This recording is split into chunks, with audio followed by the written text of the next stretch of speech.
इमरान खान ने वो वीडियो अपनी काबीना के एक वफाकी वजीर को व्हाट्सएप पर भेजी और साथ में उन्होंने एक तहरीर लिखी। हम उस वजीर के पास ही बैठे थे। जब मैसेज ओपन किया तो उसने हमें भी बताया कि इमरान खान ने यानी प्राइम मिनिस्टर ने क्या मैसेज भेजा है।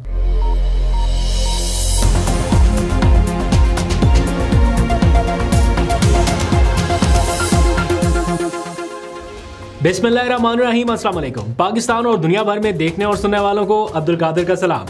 आज की कुछ बड़ी खबरें जिनमें पीटीआई की कोर कमेटी का इजलास, मौलाना को पेश किया जाने वाला गार्ड ऑफ ऑनर, फिर बिलावल की एक अहम मुलाकात नायब वजीर आजम से और शाहिद खाकान अब्बासी की अचानक एंट्री और एक धुएंधार किस्म की उन्होंने प्रेस कॉन्फ्रेंस कर दी। इन सारे मामलों के ऊपर एक एक करके बात करते हैं, लेकिन उससे पहले एक और अहम मामला भी इस वक्त हेडलाइंस की नज़र है और वो है एक कौमी हुकूमत की तश्कील के हवाले से एजेंडा।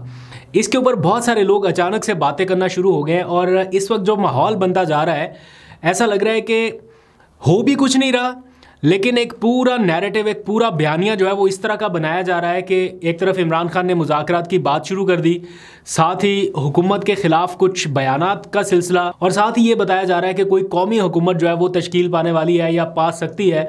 मुज़ाकरात को अगर कामयाब करना है या इमरान खान को रिहा करना है तो उस सूरत में बड़ा ज़रूरी है कि एक मुश्तरका वज़ीर आज़म लाया जाए। जैसे आज फवाद चौधरी ने एक तजवीज़ दी है, जिसमें तजवीज़ ये है कि सारी जमातें मिल के एक मुश्तरका वज़ीर आज़म लाएँ, एक कौमी हुकूमत कायम की जाए और उसमें पीटीआई भी शामिल हो। यही फार्मूला है इस वक्त मुल्क के आगे बढ़ने का। अगर ये कामयाब नहीं होता तो फिर उसके अलावा एक और लॉन्ग मार्च आ सकता है। ये इस वक्त एक तजवीज़ के तौर पे या बयानिया के तौर पे आप कह सकते हैं कि मार्केट में आई है। ये कितनी काबिल अमल है मुझे मालूम नहीं है, लेकिन जो शहर इक़्तिदार में मुलाकातें हो रही हैं, जो हाल अहवाल आ रहा है, जो चीज़ें नज़र आ रही हैं, उससे लगता है कि देयर इज़ समथिंग स्ट्रेंज। कुछ ऐसा हो रहा है जिसके बारे में आम लोगों को अभी पता नहीं है कि what is the game plan, आगे होने क्या जा रहा है। कुछ हफ्तों में या कुछ महीनों में कुछ ना कुछ तब्दीली के इशारे जैसे नज़र आ रहे हैं या लग रहा है कि कुछ हो रहा है, बट किसी को एग्जैक्ट मालूमात नहीं है। अचानक से फैसल वाडा जो है वो बिलावल के कैंप की तरफ जाते जा रहे हैं। हो सकता है आने वाले दिनों में वो पीपल्स पार्टी को ज्वाइन कर ले, जिस तरह से बिलावल की तारीफ़ें हो रही हैं। फिर बिलावल से नायब वज़ीर आज़म की अचानक से मुलाकातें, उधर से मौलाना ने भी गार्ड ऑफ ऑनर जो है वो लेना शुरू कर दिया। तो जब मौलाना आ जाए ना मैदान में गार्ड ऑफ ऑनर लेके, दैट मीन्स कि वो कोई ना कोई तहरीक शुरू करने वाले हैं, कुछ ना कुछ करने वाले हैं। लास्ट टाइम भी जब इमरान खान की हुकूमत थी उस टाइम उन्होंने एक गार्ड ऑफ ऑनर लिया था और उनके जो साथी लोग थे, उन्होंने, उनकी जमात के लोग ही थे, उन्होंने एक रिवायती किस्म का गार्ड ऑफ ऑनर उनको पेश किया और उसके बाद फिर हमने देखा कि काफ़ी एग्रेसिव उनकी पॉलिसी रही उस वक्त की हुकूमत के ख़िलाफ़। तो मौलाना का अभी का जो एक स्टैंस है या अभी की उनकी जो सियासत है, बहुत सारे लोग उसके मौतरफ रहे हैं कि 8 नशिस्तों के साथ उन्होंने जो माहौल बनाया, मतलब पीटीआई से लेके पीएमएलएन से लेके पीपल्स पार्टी से लेके कौन सी ऐसी जमात है जो मौलाना के दर पे ना पहुंची हो मुशावरत के लिए, सियासी मामलात के हवाले से ही सही, लेकिन काफ़ी उन्होंने गेन किया इस सारे मामले में। मुझे एक दिलचस्प वाक़या याद आ गया। वैसे तो हो सकता है इस तरह की चीज़ें कभी बयान नहीं की जाती, लेकिन चूँकि अब माहौल बिल्कुल ही बदल चुका, हालात ही बिल्कुल बदल चुके, तो कभी कभी कोई ना कोई चीज़ें जो है वो मेमोरी से निकाल के आपके सामने रख देनी चाहिए। तो किस्सा कुछ यूँ है कि मौलाना साहब जो है वो अपोजिशन में या पीडीएम का हिस्सा थे, इमरान खान साहब प्राइम मिनिस्टर थे और उस दौरान काफ़ी मतलब हुकूमत के ख़िलाफ़ मौलाना मुतहर्रिक हुए थे। उन दिनों में उन्होंने लिया गार्ड ऑफ ऑनर उस वक्त। तो वो हमने देखा उनके जो करीबी साथी थे उन्होंने ही गार्ड ऑफ ऑनर दिया था। तो वो वीडियो उन दिनों बड़ी सर्कुलेट हो रही थी, काफ़ी उसके ऊपर मीम्स वगैरह बन रहे थे आगे पीछे। तो इमरान खान उस वक्त प्राइम मिनिस्टर थे, तो उन्होंने वो वीडियो जो है वो अपने एक करीबी वफाकी वज़ीर को भेजी और मैं उस वक्त उनके पास ही बैठा हुआ था जब वो वीडियो उनके पास पहुंची प्राइम मिनिस्टर की जानिब से। तो साथ ही कुछ इमोजीज थे जो बड़े मतलब ऐसा था कि इमरान खान साहब उसको बड़ा एंजॉय कर रहे हैं, हंस रहे हैं, और साथ में उन्होंने कुछ नोट लिखा था। वो नोट मैं चलो प्राइवेट अभी रहने देता हूँ, लेकिन इमरान खान साहब के लिए उस टाइम का मोस्ट फनीएस्ट मोमेंट था मौलाना का वो गार्ड ऑफ ऑनर लेना। बहरहाल ये पार्टी का अपना कोई रिवायती अंदाज़ रहा होगा, अभी भी है, लोग उनसे प्यार करते हैं मौलाना की जमात के लोग। तो ये उस वक्त की सिचुएशन है। खैर अभी तो हालात ही पूरे बदल गए, तो मैंने सोचा चलो मौके की मुनासबत से वो वाक़या भी आपको बता देता हूँ। Anyways coming back to the point, ये जो अभी मौलाना साहब कर रहे हैं, एक दिन की डेडलाइन दे दी गवर्नमेंट को, उधर से बिलावल की नायब वज़ीर आज़म से मुलाकातें हो रही हैं, नायब वज़ीर आज़म कह रहे हैं हम आपके तहफ़्फ़ुज़ात दूर करेंगे। पीपल्स पार्टी वर्सेस मुस्लिम लीग नून, उसमें भी थोड़ा सा डेडलॉक कहीं नज़र आ रहा है। फिर मुस्लिम लीग नून वर्सेस JUI फे, उसमें भी काफ़ी पारा हाई दिखाई दे रहा है। और फिर साथ में ये बातें कि कौमी हुकूमत बना दी जाए तो मामलात आगे बढ़ सकते हैं, कोई मुश्तरका वज़ीर-ए-आज़म लाया जाए, और ऐसे में शाहिद खाकान अब्बासी साहब की एक भरपूर किस्म की प्रेस कॉन्फ्रेंस।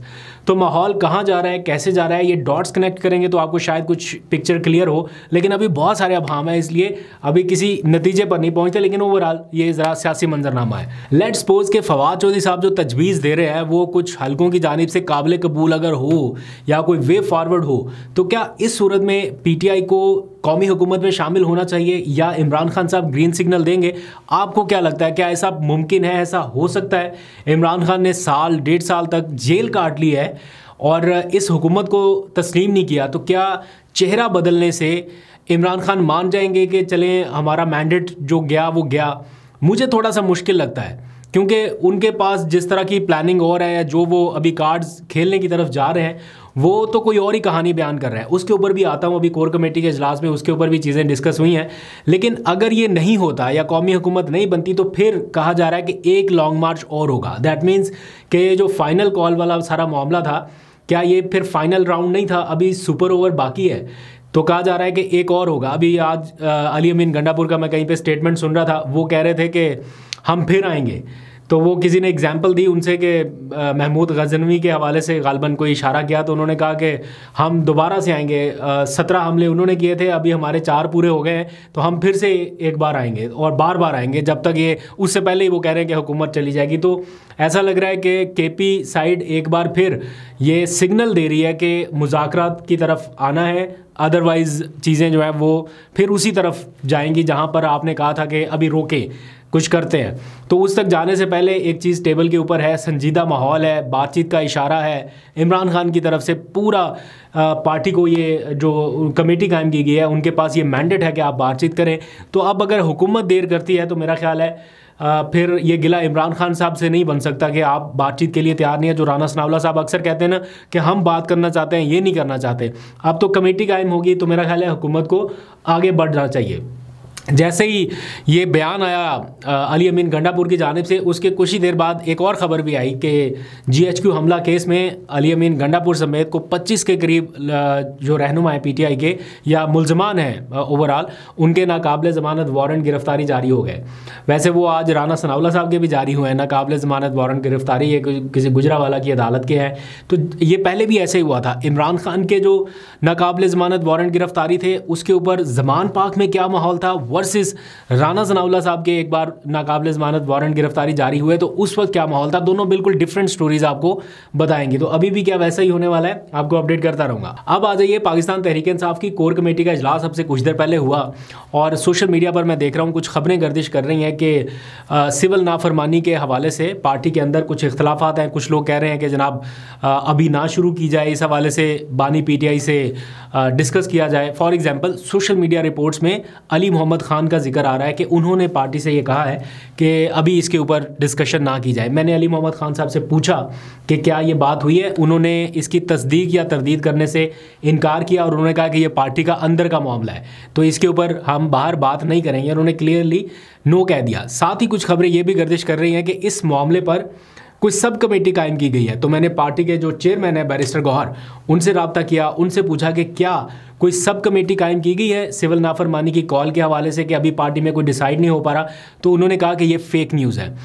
लेकिन ये ज़रूर है कि पार्टी के अंदर डिस्कशन जारी है। अभी इसकी अनाउंसमेंट कब करनी है, जो इमरान खान साहब की डेडलाइन है 13 दिसंबर तक गालबन उन्होंने टाइम दिया है या 14 दिसंबर तक है, जब भी है उसके बाद ये कॉल का ऐलान किया जाएगा। इसमें कोई शक नहीं है कि लोगों में थोड़ी सी कन्फ्यूजन है कि क्या ये कामयाब होगी, इसका रिज़ल्ट आएगा या नहीं आएगा। ऑल्दो के लोग कह रहे हैं कि इमरान खान की कॉल है तो हम इसके साथ हैं नो मैटर व्हाट, लेकिन इसके कामयाबी के इम्कानात कितने हैं, इसके हवाले से जो उनकी पहली कॉल थी उसको ज़रूर ध्यान में रखना होगा। क्योंकि क्या हर कोई अफोर्ड कर सकता है बिजली के बिल्स अदा ना करना, मीटर कटवाना, फिर बाद में उसकी तरफ दोबारा से बिल पे करना। ये एक लंबी गेम है, हर किसी की अपनी अपनी राय हो सकती है, लेकिन बहुत सारे लोगों का ख्याल है कि ये कॉल देने से पहले काफ़ी ग्राउंड वर्क करना होगा या कम से कम पब्लिक ओपिनियन आपको जाननी होगी या बनानी होगी। दूसरी तरफ जो ओवरसीज़ पाकिस्तानियों के रेमिटेंसेस वाला मामला है उसमें भी कुछ ऐसे ही है, पार्टी के अंदर भी डिफरेंट ओपिनियन है। तो अभी कोई चीज़ इस तरह से नहीं है कि 100% उसकी मंजूरी हो गई है और इसके ऊपर कल ही इम्प्लीमेंट हो जाना है। हो सकता है इमरान खान साहब से इस बारे में दोबारा मुशावरत की जाए या रिकन्सिडर करने का कहा जाए, लेकिन एट द मोमेंट ये कॉल बरकरार है और गालबन इसके ऊपर अमल दरामद होने जा रहा है। उसके नताइज क्या होंगे ये डेफिनेटली एक क्वेश्चन मार्क रहेगा। आपको फर्दर इस बारे में सिचुएशन पता चलती रहेगी। ऑन द अदर हैंड हवाओं में और फिजाओं में कुछ और खबरें भी गर्दिश कर रही हैं कि 14 तारीख से पहले या इमरान खान की इस सिविल नाफरमानी कॉल से पहले कोई ऐसा बड़ा फैसला आ सकता है जिसका बहुत सारे लोगों को इंतज़ार है, और उस फैसले की सूरत में कुछ मेजर डिसीजन जो हैं वो आपके सामने आ सकते हैं। फैज़ हमीद से मुतालिक आ सकता है और भी बहुत सारी चीज़ें इन लाइन है, तो ये सिग्नल्स काफ़ी हैं। तो उसके साथ डिफ्यूज़ की जा सकेगी सिचुएशन इमरान खान की कॉल के हवाले से, ये बताया जा रहा है। अब देखते हैं इसमें क्या आउटकम सामने आएगा, आपसे डिस्कस कर लेंगे। अब शाहिद खाकान अब्बासी ने आज जो जिस तरह से प्रेस कॉन्फ्रेंस की है हुकूमत के हवाले से, जो उनका बयानिया है, नैरेटिव है, वो ऑलमोस्ट वही है जो पाकिस्तान तहरीक इंसाफ कह रही है। इमरान खान की जानिब से ये कहा गया था पार्टी को कि शाहिद खाकान अब्बासी की पार्टी से भी राब्ता किया जाए, लेकिन राब्ते से पहले ये जो प्रेस कॉन्फ्रेंस है इसको कवरेज भी अच्छी मिली है, इसकी हेडलाइंस भी बन रही है, न्यूज़ भी बन रही है। स्टॉक एक्सचेंज के हवाले से मामला हो या ओवरऑल सियासी सूरत हाल के हवाले से शाहिद खाकान अब्बासी साबिक वज़ीर आज़म के तौर पर जिन चीज़ों को देख रहे हैं, जिन चीज़ों को बयान कर रहे हैं, और ख़ास तौर पर मुस्लिम लीग नून की सियासत के हवाले से अंदर के खिलाड़ी हैं तो पूरा जानते हैं मामलात को। तो वो जो बयानियाँ लेके आगे बढ़ रहे हैं, जिस तरह से हैमर कर रहे हैं कि 8 फरवरी का इलेक्शन आप हार चुके, आप कह देते कि हम हार चुके हैं तो आज हालात कुछ मुख्तलिफ होते, तो उनकी जो चीज़ें हैं वो लगता है कि हालात को सुधारने के लिए कारगर साबित हो सकती है, या वो कहीं ना कहीं मीडिएशन कर सकते हैं, वो ऐसी पोजीशन में है।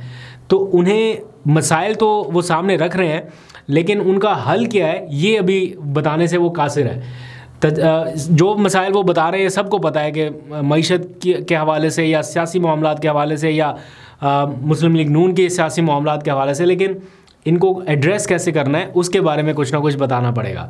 तो देखते हैं, आपको फर्दर अपडेट करता रहूँगा। सुप्रीम कोर्ट के हवाले से आपको बता दूं कि 9 दिसंबर को आदिल बाज़ई का केस जो है वो टेकअप हुआ, क्योंकि इलेक्शन कमीशन ने उन्हें नाअहल कर दिया इस 26वीं आईनी तरमीम के तनाजुर में कि जनाब इन्होंने पार्टी पॉलिसी की खिलाफ वर्जी की।